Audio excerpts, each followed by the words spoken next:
Welcome to the Tech Talks Daily Podcast, where you can learn and be inspired by real-world examples of how technology is transforming businesses and reshaping industries in a language everyone can understand. Here is your host, Neil C. Hughes. Welcome back to the Tech Talks Daily Podcast. Now, off the back of the O2 Virgin Media provisional approval from the CMA here in the UK, I wanted to learn more about how data actually holds the key to the success or failure of a merger and acquisition. And data solutions provider Sagacity is working with leading telcos, so they felt like a natural fit. So I invited them on the podcast to talk about the typical challenges companies face when merging. And to put this into context, O2 and Virgin have almost 40 million customers between them. So it will be a huge challenge bringing all those records into one platform. And of course, M&As have become increasingly common in the telco industry in recent years, and tongues continue to wag about potential activity involving both BT and Nokia here in the UK too. So buckle up and hold on tight as I beam your ears all the way to the UK, so you can join me in conversation with Harry Dougall from Sagacity to talk about some of the mammoth data tasks that could make or break M&As and the technology that could make it easier too. So a massive warm welcome to the show, Harry. Can you tell the listeners a little about who you are and what you do? Yep, so I'm Harry Dougall. I'm CFO and co-founder of Sagacity. And Sagacity is a data solutions company that helps businesses, so we're tech-enabled services. We work in telco, utilities and housing. Basically what we do is we connect the dots between their data and extract value from it in terms of reducing bad debt, improving revenue and margin, and optimizing value. Now, here in 2021, you're someone who is working in the world of tech in a digital age, but as a guy that watches too many superhero movies, maybe reads the odd comic, can I take you back to where it all began and in true comic book style, ask you to share your origin story and what it was that put you on the path that you're on today? Okay, yeah. So it all started when, at the back end of school, so in true comic book style, I always wanted to do maths. And in them days, listen to what your teacher said. And one of my teachers said, no, why don't you do accounting? So I did it. And that was it. That was my career's advice. So I went to start doing accounting and finance. That led me into telecoms at an early stage when mobile telecoms was just in the late 90s, when it was just, emerging into the sort of domestic market. And then I went into revenue assurance, which is basically using data effectively to make sure revenue and margin leakage doesn't occur. So that was my first sort of foray into the whole data side. I then moved over to the network side from a commercial perspective. And I built, one of the first models I built was to inform where the 2G, and that's how long ago it was, the 2G network rollout. So we were spending huge amounts, £1 billion a year at the time, on rolling out a 2G network, and then built a commercial model to help inform where that should be to dovetail around coverage as well. And that really started to, pique my interest around the whole data and using data for decisions. That led me into consulting, into one of the big four consultancies. And that gave me the structure around relationship skills and all, different levels of the business. And again, very data focused to validate findings and putting strategies together. It's fascinating, isn't it, when you look back and you begin to join up the dots and how everything falls into place at the right time and forms that path that you're on now. Yeah, and sometimes it takes sort of conversations like this for you to reflect a minute and think, that's how I got here. So yeah. And of course, now you are the CFO and founding partner at Sagacity. And for people hearing about Sagacity for the first time, can you tell me a little bit more about the kind of problems that you set out to solve for your customers with technology? Yeah, no problem. So as everyone knows, and everyone knows listening to this podcast, we've seen a huge explosion in data. There's now more than sort of, to throw some numbers out there, 44 zettabytes of data. Okay. And that's for 40 times the number of stars in the sky. Okay, so huge amount of data. But with all this data, businesses are finding it hard to identify what's important and valuable. Okay, so this is where Sagacity comes in, and we cleanse the different fragmented data to make sure it's all usable. And then we overlay analytics to pull it all together. And we work with both internal data and third-party data sources to connect those dots and to make the data actionable and valuable in terms of the three things that I mentioned earlier, revenue margin, bad debt, optimizing value. So all sort of P&L impacting areas. And we do that mainly from giving the client a really good understanding of the customer and who the customer is, what the customer consumes, how the customer behaves, how they like to be treated, all those elements. And that all has that direct P&L benefit. This also, just to give you some real life examples, this triggers, life-changing outcomes. If you understand the customer, you treat them how they should be treated, they stay, all those elements. So we have something around identifying financially vulnerable customers to ensure they're given their human right to water and energy, and also take advantage of any credits and discounts they're eligible for. So if someone is eligible for pension credits, for example, they shouldn't always be expected to call up or notify, because then maybe they don't know they're eligible for it. There's some embarrassment around it, or whatever that is. And what we do is we try to sort of alleviate that, identify who those customers are, and work with our clients to make sure we're targeting those customers in a positive way to get them onto the right tariffs. But that's just one example. But also on the other side, we've got lots of areas where, like I said, reducing bad debt, optimizing value. So we understand the customer. It doesn't take a genius that if you know the name of your customer and which property they're in, the propensity for them to pay is higher than when a water company is just billing a property with the occupier on it. So we help in that side as well. And typically you can realize sort of 10 times return on your investment in 6 to 12 months. So it's very tangible, it's very data focused. And it's very sort of measurable, which is why we love it. Yeah, and it's a great point you made about data there as well, and how every business is struggling to make sense of this growing amount of data. And I had a guest a couple of days ago that said everybody, no matter if you're a user or a business of any size, is going to have more data tomorrow than they have today. And when you continue to move forward and think of how much that's going to increase, especially with IoT and 5G and things, it's just going to magnify so much, isn't it? It is, and that exactly, and the Internet of Things, the whole IoT side, is just massive. And having a SIM in every car, and all of these, everything connected in your house, and it's just huge. And in terms of the data that outputs, there's some really valuable elements of that data that could be used to help manage the customer without, you've got to draw the line where it becomes too big brother and then sold to lots of advertising businesses and used in various ways. But it can also be used to provide the right service, the right products, treat that customer in the way they want to be treated, and all of those elements. But lots of data, and Absolutely. it's not getting any less. Yeah, I mean, if we look at our home broadband connections, 5 years ago, there might have been 4 or 5 items connected to that home network. But if anyone dares look at those settings, I think a lot of people get shocked and surprised that they've now got 20 plus with all those smart speakers and home heating systems, home lighting, doorbells. The list goes on, doesn't it? It's funny you say that, because we just upgraded our router recently, and it comes everything comes with an app, and you can for the kids turn the Wi-Fi off at 8:30 or whatever it is.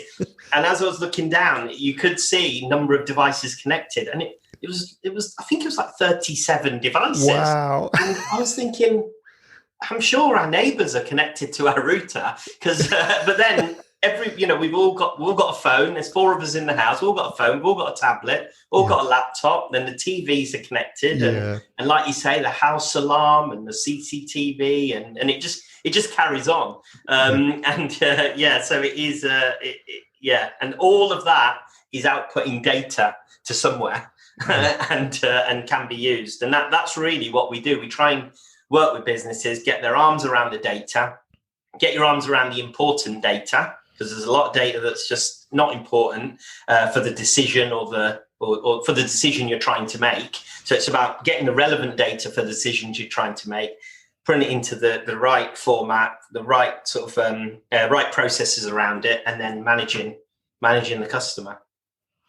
And another topic I wanted to discuss with you is the fact that merger and acquisitions have become increasingly common in the telco industry in recent years, and tongues continue to wag about potential activity involving both BT and Nokia over the next few months. But do you think we'll be seeing more before the end of the year? Yeah, I think, if we look at why M&As are important, they're really popular within telco. Really good way to compete, expand market share, open new revenue streams, diversify product services. So if you take all of those reasons, I think absolutely. I think it's still quite fragmented. There was a period when there was telcos setting up every week. There'd be a new telco. I think there'll be lots. There's been some really big ones last year. If you take things like Sprint and T-Mobile, you take BT and EE. These are huge, and now you've just got the Virgin Media O2. I got my text this morning, I think it was, from Virgin Media to say you're now Virgin Media O2. Nothing's changing. We just wanted to let you know, which is brilliant. So I think absolutely. I think they might not all be these mammoth ones that we hear about, but I think there'll be a lot of consolidation around a lot of the telcos this year. Yeah, I completely agree. And one of the reasons I wanted to ask that question was I wanted to learn more about the mammoth data task that could make or break M&As in the future. So can you tell me more about the importance of removing silos and joining all that data together in a unified format? Because that seems to be so important right now and often forgotten about. Yeah, absolutely. So, if we take the Virgin Media O2 deal, even though it's signed and it's out there and they've joined, it's not even the whole data integration it wouldn't have even begun yet. And in terms of having that data spread across sort of silos, legacy systems, all different contact channels, it will make it hard to operate on one single entity. And what's often practical often drives the strategy as well, you find. So and I'm sure that's not the right way to do it, where you should, come up with your strategy and then say, right, this is how we need to work. But it'd be really good to understand if whoever did the business case of the merger, you can guarantee that every element on that business case will only be truly enabled by joining the data up by the two organizations. And really once now it's been announced and it's all happening and the team structures and the org structures are in place, all those elements, now it's time to get under the skin and say, well, what's actually practical? And this is where I think it will start. The strategy will then, or may then start to adapt depending on what is actually achievable. But if it's not done, this could result in the two organizations just running in parallel, and all those projected benefits that were in that business case originally won't happen. And also, even worse, it could be a fragmented customer experience. So, for example, somebody who has a customer on both organizations prior to the deal may still receive, two sets of communications, or be offered to pay extra for services that they already have access to. And all of these things create churn.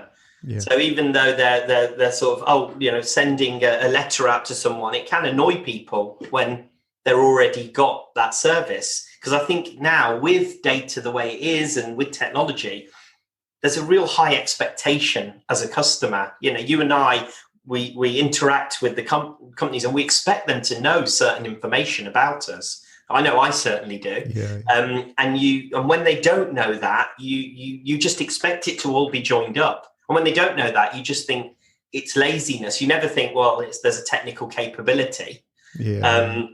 And on all of those customer service or or how you service a customer. You've got to see the customers have got to look at them as a customer, as Neil Hughes, as Harry Dougall, rather than, oh, I've got a Virgin customer and I've got an O2 customer. So if I receive an online bill and I don't want to receive anything by the post on one, and I've got the product on the other, you can pretty much guarantee that I want the same service. And it's got to be managed. Or is there a reason why I want two different things? And it's those sort of things where I think they've got to that will then frustrate customers if it's not right. And I think the other thing around the whole data and not running in silos, I think the companies need to be clear with customers why they've done the merger as well. I think that's quite important. So they've got to do it with internal staff and external customers, and then everything comes from there. And it might, just the way earlier, the journey to get here, having this conversation made me think about it. It's the same there. It'll challenge and make them think, okay, well, why have we done this? What are we trying to do? It's got to be a benefit to the customer, because a benefit to customer will mean the business case stacks up for them. Yeah, no, completely with you on that. And I think those words will resonate with so many business leaders listening. And for any that are on the fence or would just like to help visualize the kind of differences it makes, especially when making decisions about which packages are appropriate for which type of customers and identifying the most valuable customers so they can focus on retaining them. Can you expand on that and how it all fits together? Yeah, I think you've got to start by knowing what is best for your customers. If you don't know this as the company, then you can't really expect your customers to know. So you've got to understand and understand what that is. So as an example, there are endless tariffs on the market. And an exercise conducted, this was many years ago, by a company that I spoke to recently, actually, and they conducted this a few years ago. They listed all the available tariffs in the market, and there was hundreds and hundreds, if not thousands. And it was all the different tariffs from all the different telcos. And they didn't say which company had which. And they got a lot of the execs together. And firstly, a lot of the execs couldn't recognize their own tariffs, the tariff structures and those sorts of things. But more sort of alarmingly, they tried to put basic customer profiles to marry up the tariffs to say, okay, which customer should be on which tariff. And it was scary how wrong it was. Mm-hmm. And these were basic customer profiles, not some snazzy marketing, customer segmentation. And I think for me, when I heard that, it was quite scary, and hopefully not the case today, but I suspect it still may be. But understanding your data is key to that success, that customer experience. So I was offered 500 free texts from my network provider as a bonus, and that'd be great if I wasn't on an unlimited text package. So it's those sorts of things where you've got to understand all the elements of your customer, what they're consuming, how are they onboarded, how they like to be managed, all of those elements. And having visibility over that data from the two businesses can inform that decision making on key areas such as pricing and the kinds of packages offered. And this could mean, in the case of O2 and Virgin Media, it could mean launching new offerings that unify those different services that were previously paid for.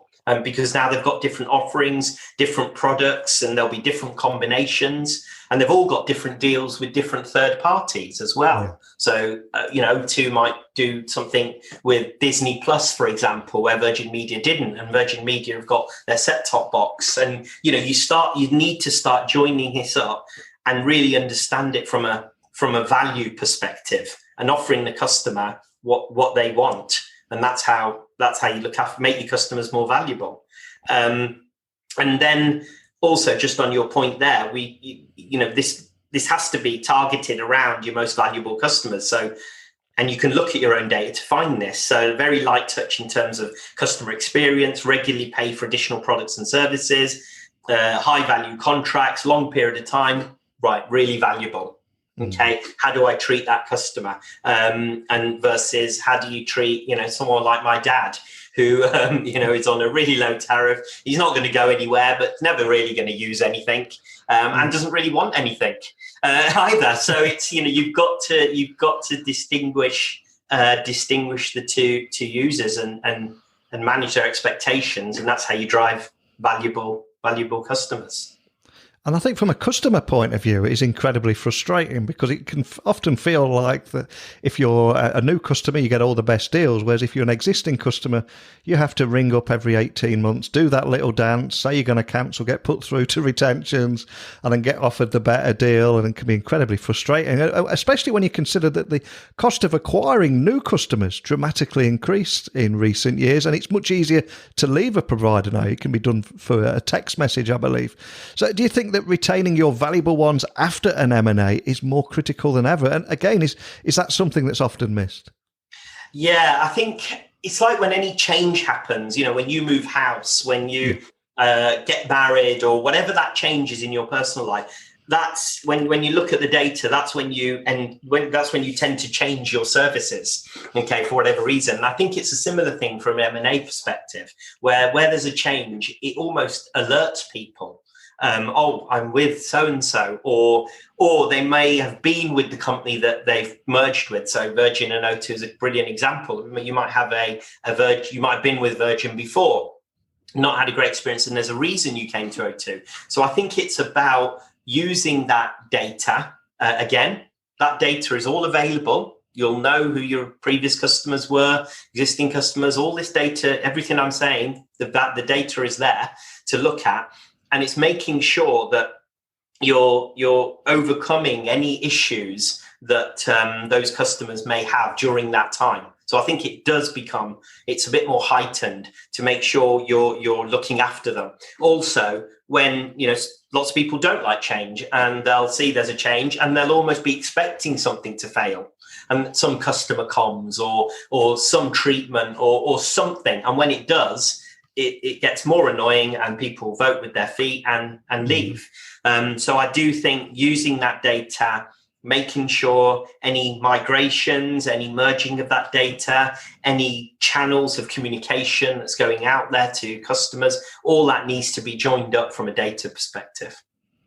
And obviously data has been a huge part of your life and your career. And when you're doom scrolling on your smartphone at all the latest news stories, I'm curious, are there any myths or misconceptions that frustrate you when you're reading about M&As that we can just lay to rest today? Yeah, I think the main thing here is that, like I was saying earlier, I think the data is commonly treated as an afterthought in M&A. It's all about the numbers involved, is the financial size of the deal, the number of customers involved, what the new organization will be called.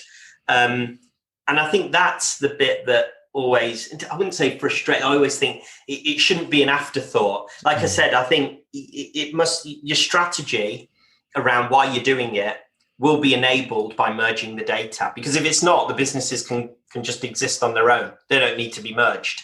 Okay, so I believe that quite strongly, and I think if that's not prioritized, the new organization is left with two virtual companies running side by side with one brand over the top, which is probably the worst outcome. And it's incurring the costs, it's damaging the customer experience.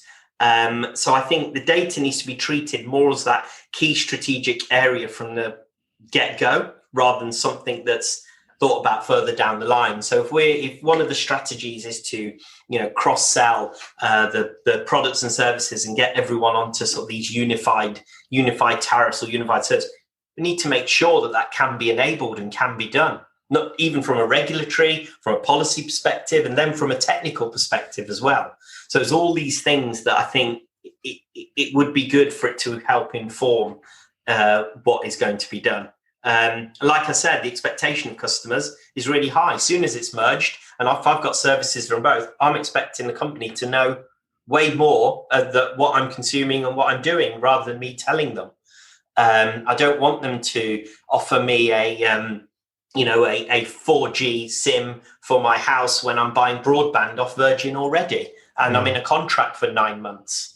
I'm thinking, well, I might want it in 9 months, but I'm in a contract, and then can I get out of that contract? Oh no, sorry, you're in a contract on that side. And I'm not saying this has happened, by the way. I'm just walking through things that I can see might happen if the data's not used properly.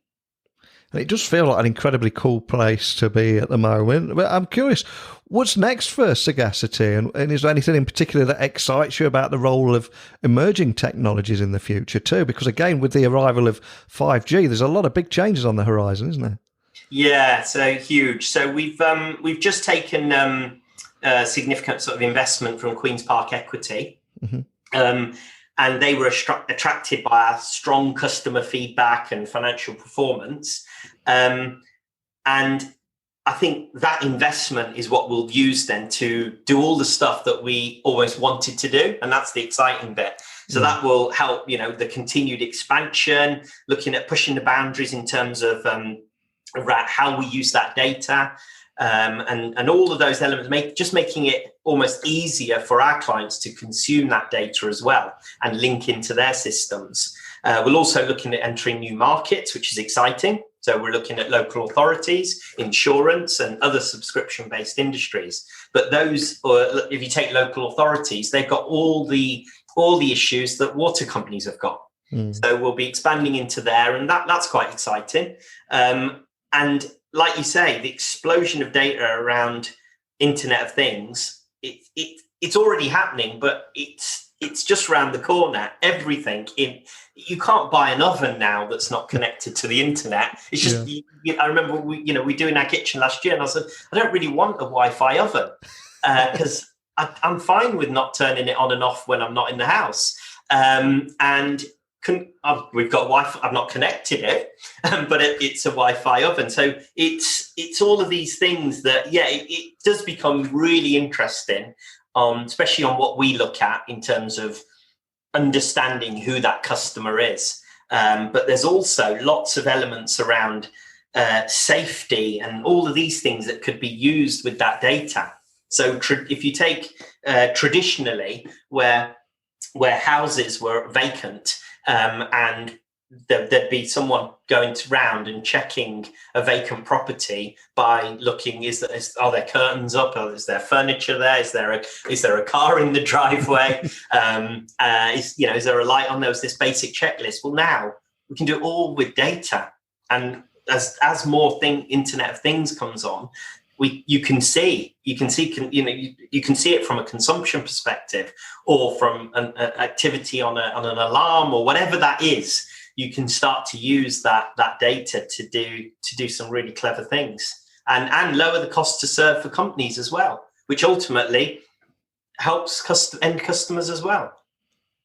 Well, I've loved chatting with you about this today. We've covered a lot of ground in a short amount of time. We started with your origin story, and I'd like to finish by asking a little bit more about the soundtrack to your life, because I always ask the guests if there was a particular song or piece of music that has helped them in their career, or just helped them get their head in the zone before going in a big meeting or going on stage. Is there a song that means anything to you that has accompanied you on your career? It's quite random, actually. I can't think of a particular song that's almost inspired me, but I do always look back at sort of 80s and 90s rap songs fondly. As I remember sort of them being on my Walkman and, me being on my paper round. And I always associate that paper round when I first started work, even though it was 15 minutes in the morning. That was, I classed that as my first, doing something for money and not just, pocket money. And I'm still not sure why, a kid growing up in Derbyshire was sort of into East and West Side rap songs. But anyway, I'm not sure. But yeah.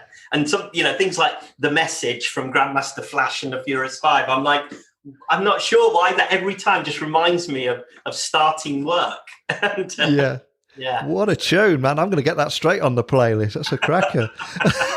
I'm a man of a certain age too, so I completely appreciate that. But before I let you go, for anyone listening that would like to find out more information on Sagacity or connect with your team, what's the best way of doing that? So it's just sagacitysolutions.co.uk. There's a contact us page and all the details are there. Fantastic. Well, I'll add all those links to the show notes just so people can find you nice and easily. It's just so much I've loved chatting with you today, especially about joining all the data together in a unified format. And often it takes years, especially if a customer information is spread across siloed departments, and just talking about removing those silos and unifying the data. Pure gold for me. But more than anything, just thanks for joining me today. Brilliant. Thanks, Neil.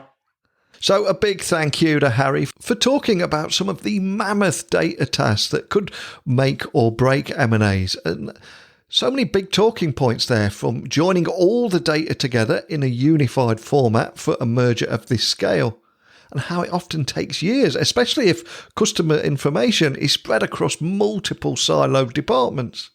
So checking for accuracy and records that need to be merged, especially if somebody was a customer of both organisations, is incredibly challenging. But I'd love to hear more about your thoughts on any aspect of today's conversation. And as always, email me techblogwriter@outlook.com.